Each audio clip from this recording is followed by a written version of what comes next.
কেমন আছেন সবাই? এখন বাজে হচ্ছে সকাল সকাল না, ভোর 4:30। আল্লাহর নাম নিয়ে রওনা হয়ে গেলাম। যাচ্ছি অনেক দূর। কোথায় যাচ্ছি একটু পরে বলতেছি।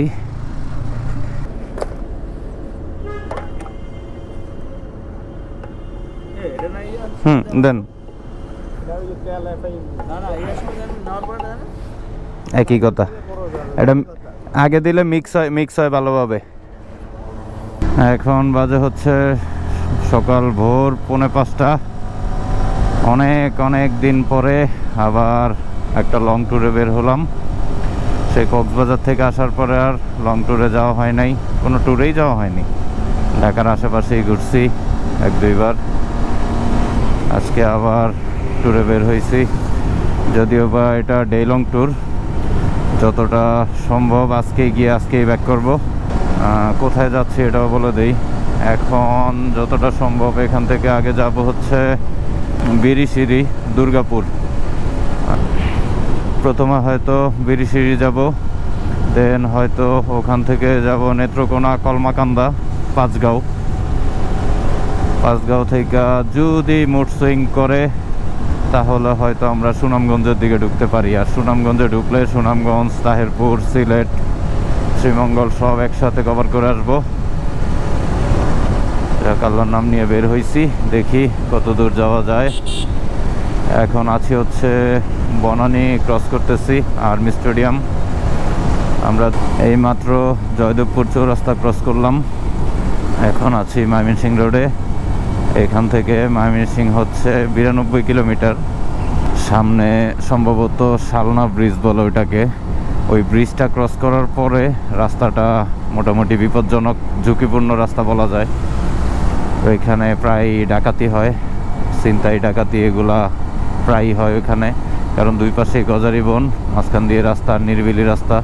এই যে এরকম ছোট ছোট মাইক্রো হাইসে গইরা ডাকাতরা ঘুরে। আর ওইখানে শুধু ডাকাতের ভয় না, ওইখানে কিছু ভৌতিক কাহিনীও আছে। এখন কতটা সত্য আল্লাহ জানে, আমার সাথে ওই রাস্তায় ঘটে নাই। এই যে জাস্ট দেখেন, এইখানে ডাকাতি বা ভৌতিক কিছু ঘটা অস্বাভাবিক কিছু না। দুই পাশে শুধু গজারি বন, মাঝখান দিয়ে রাস্তা, মাঝরাত। আপনার জন্য যে সামনে কি সারপ্রাইজ ওয়েট করবে এটা আপনি নিজেও বলতে পারবেন না।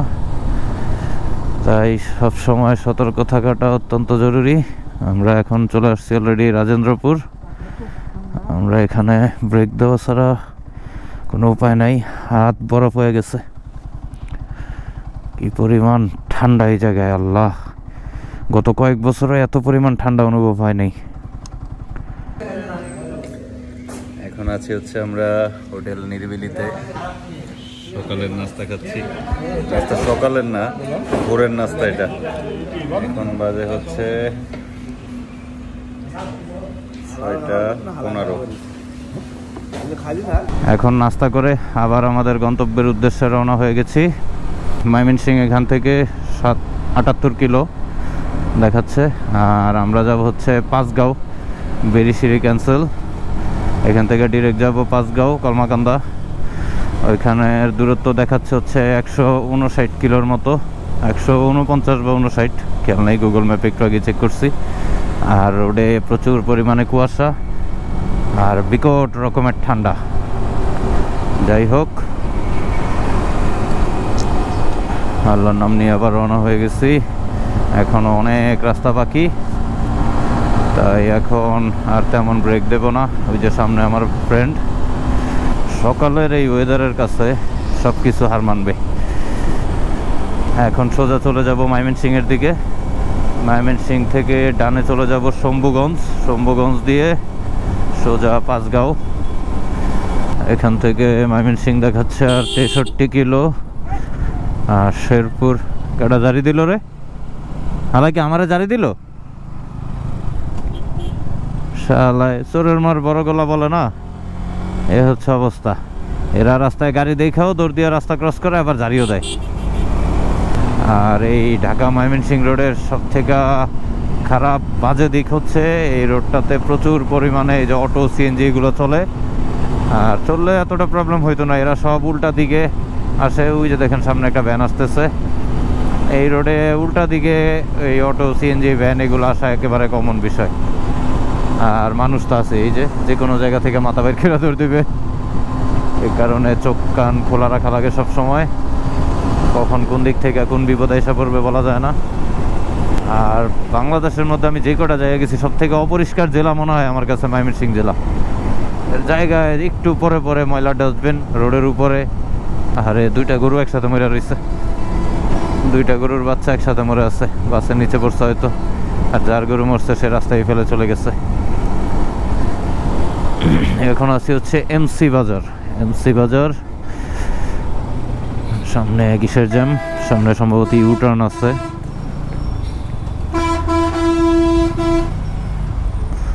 দেখি চিপা চাপা মেরে দেই। বাইক থাকার সুবিধা তো এটাই যে যেখান দিয়ে খুশি সেখান দিয়ে ঢুকে পড়া যায়। এই যে কোনো জ্যাম নাই, রাস্তা বন্ধ কইরা আর বাবা মাদেরকে গাড়িতে উঠাচ্ছে।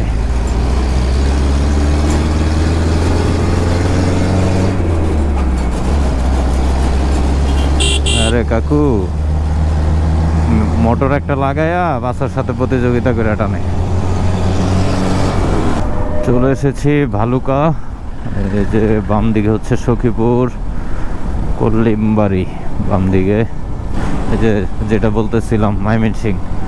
ময়মনসিংহ এমন একটা জেলা যেখানে প্রত্যেক 200 গাছ পরে পরে একটা করে ময়লার ডাস্টবিন আছে আমার ধারণা। এত পরিমাণে ময়লার ডাস্টবিন, এরা এত ময়লা করে কেন জানি না। বামে যেদিকেই তাকাবো খালি নোংরা ময়লা। আমি অন্য কোনো জেলায় এত পরিমাণে ময়লার ডাস্টবিন বা রোডের সাইডে এত পরিমাণে ময়লার স্তূপ দেখি নেই যে পরিমাণে ময়মনসিংহ নেত্রকোনা রোডে দেখা যায়। আচ্ছা, আমি একটা রিভিউ ভিডিও বানিয়ে ফেলি। রিভিউটা হচ্ছে আমার হেলমেটের। আপনারা যারা ভালো হেলমেট কিনতে চান বা LS2 সম্পর্কে আপনাদের একটু আগ্রহ আছে, LS2 হেলমেটগুলো আমি ইউজ করি হচ্ছে LS2 Storm 2 এই হেলমেটটি। এই যে আমার হেলমেটের গ্রাফিক্স তো আপনারা দেখেনি আমার ভিডিওগুলোতে। এই হেলমেটটার সুবিধা হচ্ছে প্রচণ্ড রকমের লাইট ওয়েট, ওজনে হালকা হওয়ার ফলে আমার জন্য হেলমেটটা বেস্ট। এই কারণে যে আমি অ্যাকশন ক্যামেরা ইউজ করি হেলমেটে। অ্যাকশন ক্যামেরার একটা এক্সট্রা ওয়েট আছে, প্রায় 200-250 গ্রাম ওয়েট আছে এই অ্যাকশন ক্যামেরার। এছাড়া মাউন্ট মিলে আরও 300 গ্রাম অ্যাড হয়ে যায়। আর যেহেতু আমি R15 রাইড করি, এটা তো একটু লিন হয়ে চালাইতে হয়, সবাই জানেন। কারণ আমার ঘাড়ের মধ্যে প্রেশারটা বেশি পড়ে। এর আগে আমি MT ইউজ করতাম, MT স্ট্রিঙ্গার। হেলমেটটা ওয়েট বেশি হওয়ার কারণে আমি চেঞ্জ করে এটা নিচ্ছি। এটার ভিতরে আপনার সানরাইজার আছে, সুইচটা এই যে বাম পাশে। খুব ইজি ইউজ করা, যদিও বা এটা আমার ইউজ করা পড়ে না একদমই। আর দাম একটু বেশি হইলেও যেহেতু সার্টিফাইড হেলমেট, এটা আপনাকে মোটামুটি ভালো রকমের একটা প্রোটেকশন দেবে। আর এটার দুইটা খারাপ দিকও বলি আপনাদেরকে। এটার মধ্যে একটা খারাপ দিক, এটা আমার জন্য, সবার জন্য হবে না। যারা আর কি অ্যাকশন ক্যামেরা ইউজ করেন তাদের জন্য একটু কষ্টকর হইতে পারে। এটা উঠানোর যে ইয়াটা, এটা হচ্ছে এই যে মিডলে, যখন আমি এটা উঠাইতে যাই অনেক সময় আমার ক্যামেরার মধ্যে হাত লেগে ক্যামেরার অ্যাঙ্গেল নষ্ট হয়ে যায়। এটা হচ্ছে একটা খারাপ দিক। আর একটা খারাপ দিক হচ্ছে এটার উইন্ড নয়েজটা অনেক বেশি আসে, বাতাসের যে শব্দটা এটা অনেক বেশি শোনা যায় হেলমেটের ভিতর থেকে। এই কারণে আমার যে প্রবলেমটা হয়, আমি মাইক্রোফোন ইউজ করি অ্যাকশন ক্যামেরার, এই মাইক্রোফোনের ফাঁক দিয়ে অনেক বেশি বাতাস আসার কারণে আমার ভয়েসটা ক্লিয়ার আসে না। আর এমনি তো কানের মধ্যে এই আওয়াজটা বেশি আসার কারণে একটু আনইজি ফিল হয়, মাঝে মাঝে কান তব্ধ হয়ে যায় এরকম লাগে। এই হেলমেটটার এই দুইটা খারাপ দিক। এছাড়া যদি অন্য হেলমেটগুলোর সাথে কম্পেয়ার করি, খুবই ভালো একটা হেলমেট, অনেক হালকা। আর এই হেলমেটটার সাথে 60,000 টাকা না 40,000 টাকার ইন্স্যুরেন্স দিতেছে আপনাকে। ইন্স্যুরেন্সটা কতটা কাজের বা কীভাবে ক্লেম করতে হয় এটা তো জানি না। আরে বাচ্চা কুকুরটা, সাইডে যাও সোনামণি, সাইডে যাও। আচ্ছা, যেটা বলতেছিলাম, এটার সাথে আপনাকে ইন্স্যুরেন্স দিবে 60,000 টাকার সম্ভবত। আমাকে একটা ইন্স্যুরেন্স কার্ড দিছে। যদি অ্যাক্সিডেন্ট হওয়ার পরে, সম্ভবত আমি এটা শিওর না, অ্যাক্সিডেন্ট হওয়ার পরে হয়তো হেলমেট থাকার পরেও যদি আপনার কোনো ক্ষতি হয়, তাইলে হয়তো কোম্পানিতে আপনি 60,000 টাকা ক্লেম করতে পারবেন, এরকম কিছু একটা। এই হচ্ছে পুরো বিস্তারিত হেলমেটটা সম্পর্কে। যারা নিতে চান নিতে পারেন। ঢাকা থেকে এতক্ষণ ধরে রাইড করার পরে, এই ত্রিশাল ক্রস করার পরে এই একটা রোড, এই রোডটা খুবই ভালো লাগলো আমার কাছে। এই রোডে ময়লা তেমন নাই, মানে ডানে বামে ময়লা ডাস্টবিন তেমন নাই। আর রোডের ঢালাইটাও খুবই সুন্দর, খুবই স্মুথ রোড। বাইক রাইড করেও খুব মজা লাগতেছে। এই যে গাড়ি 100+ মনেই হচ্ছে না, ফিল হচ্ছে না। একটু আগেই তো আমি বদনাম করলাম যে ময়মনসিংহের রোডগুলোতে ময়লা আবর্জনা অনেক বেশি, তো এই জায়গাটাতে ময়লা খুবই কম, মানে ময়লা আবর্জনা নাই বলা যায়। আর রোডের ঢালাইটাও খুবই সুন্দর। এখন আছি চুরখাই বাজার, কি আজব আজব নাম চুরখাই বাজার। এর পিছে দেখে আসলাম যৌনা বাজার, আকারটা বাদ দিলে যৌন বাজার হয়ে যেত। কে রাখে ভাই এই নামগুলা? এরকম সুন্দর সুন্দর রোড পাইলে মনে চায় যে সারাদিন বাইক চালাইতে। আমার যদি পর্যাপ্ত পরিমাণ টাকা থাকতো আমার পকেটে, মানে আমার একটা বাড়ি থাকতো ঢাকা শহরে, যেটার ভাড়া আমি একা পাবো, 5তলা বিল্ডিং, 4টা করে ইউনিট, মাসে আমার লাখখানিক টাকা ভাড়া আসতো, আমি ভাই সারাদিন ঘুরতাম, প্রত্যেক দিন নতুন নতুন জায়গায় যাইতাম। মাসের আমার মনে হয় যে 29 দিনই আমি ট্যুরের উপর থাকতাম। এই কারণেই হয়তো আল্লাহ আমার গরিব বানাইছে। আলহামদুলিল্লাহ যেমন আছি, আলহামদুলিল্লাহ আলহামদুলিল্লাহ অনেক ভালো আছি, আল্লাহ ভালো রাখছে। ঘুরতেছি ফিরতেছি, খাচ্ছি ঘুমাচ্ছি, আর কি চাই জীবনে। এখন আছি হচ্ছে নেত্রকোনা রোডে। আর এই রোডটা এক কথায় অসাধারণ সুন্দর একটা রোড। পিছে ক্যামেরার ব্যাটারি চার্জ শেষ হয়ে গেছিলো দেখা সুন্দর রোডগুলোর ফুটেজ নিতে পারি নাই। এখান থেকে দেখাচ্ছে শ্যামগঞ্জ 10 কিলোমিটার, নেত্রকোনা হচ্ছে 26 কিলোমিটার। আপনারা যারা এখনো এই নেত্রকোনার দিকে আসেন না, এই রোডটার জন্য হইলেও একবার নেত্রকোনা আসা উচিত। আসবেন, ইনশাআল্লাহ আসবেন। এখন আমরা আছি হচ্ছে রাজুর বাজার নামের একটা জায়গা। এখান থেকে চলে যেতে হবে হাতের ডান দিকে। এখান থেকে কলমাকান্দার রাস্তা আছে 30 কিলোমিটার। বাহ, এরকম দৃশ্য আগে আপনারা কেউ দেখছেন কিনা? অনেকেই, বেশিরভাগ মানুষই হয়তো প্রথমবার দেখছেন। এই যে দেখেন, সিএনজির সামনে মহিলা মানুষ বসা। নারী পুরুষের মধ্যে যে কোনো ভেদাভেদ নাই, কি জানি বলে সম অধিকার, এটাই হচ্ছে তার প্রমাণ। দেশের বিভিন্ন জায়গায় ঘুরতে হবে, ঘুরলে এরকম নতুন নতুন অভিজ্ঞতা হবে। আমার নিজের চোখকে বিশ্বাস হইতেছে না এখনো। ড্রাইভারের পাশের সিটে একটা মেয়ে মানুষ এক হাত ঝুলাইয়া, মানে এক হাত দিয়া সাপোর্ট কইরা বসে আছে। সাহস থাকতে হবে, সাহসী মেয়ে মানুষ। আমি প্রথমে ভাবছিলাম হয়তো এমনি চাদর টাদর পরা পুরুষ মানুষ, পরে দেখি যে না, বোরকা পরা একটা মেয়ে মানুষ। ও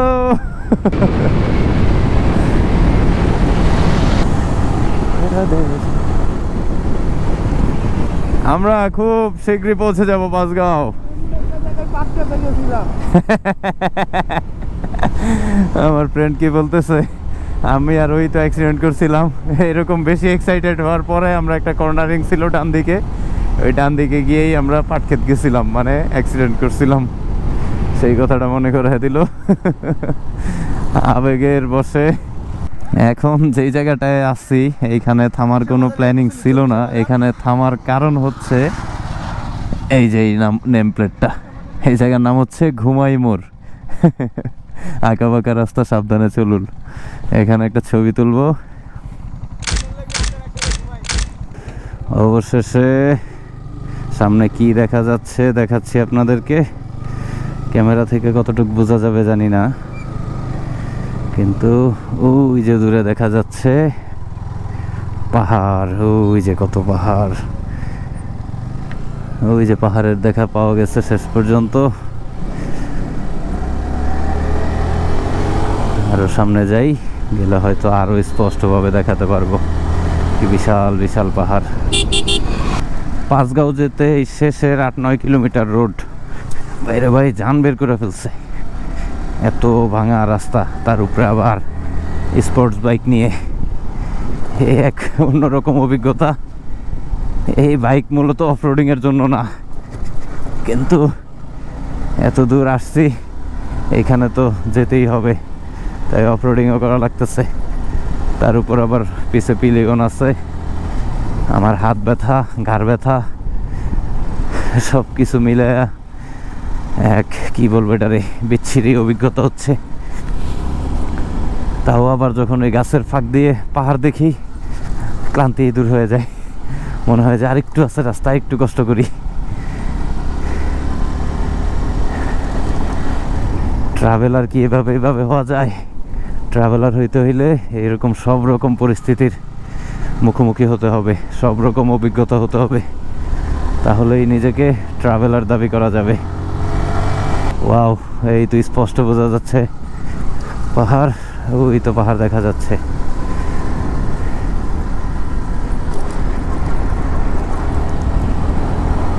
চলে এসেছি পাহাড়ের খুব কাছে, আর কিছুটা দূর। একদম আজকে পাহাড়কে ছুঁয়ে দেখবো হাত দিয়ে।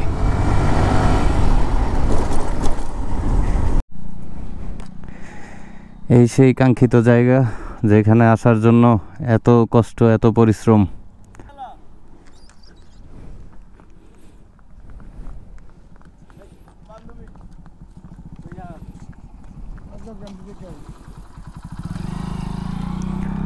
লাখ টাকার ভিউ।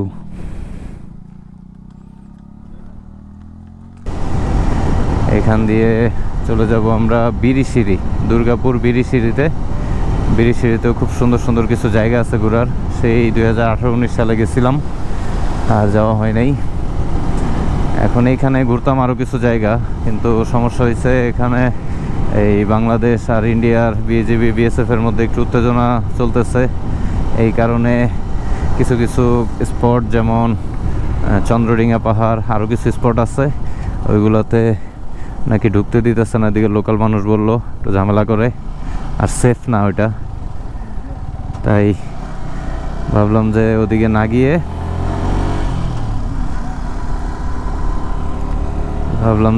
না গিয়ে এখান থেকে বিরিশিরি চলে যাই। বিরিশিরিতে খুব সুন্দর কিছু জায়গা আছে, এগুলোর সাথে আপনাদেরকে পরিচিত করে দিই। তো সাথেই থাকবেন। আর এই ভিডিওটা দুইটা পার্ট হয়ে যাবে। প্রথম হয়তো ওই যে আমি এখন যে কথা বলতেছি, এটা এতটুকু পর্যন্ত আপনারা ফার্স্ট পার্টে দেখবেন, আর সেকেন্ড পার্টে হয়তো বাকি জিনিসগুলো দেখবেন, কারণ এক পার্টে পুরো ভিডিওটা রাখলে অনেক বড় হয়ে যাবে। তো ধন্যবাদ এতক্ষণ কষ্ট করে যারা ভিডিওটা দেখলেন। সবাই ভালো থাকবেন, সুস্থ থাকবেন, আমার জন্য দোয়া করবেন। আসসালামু আলাইকুম।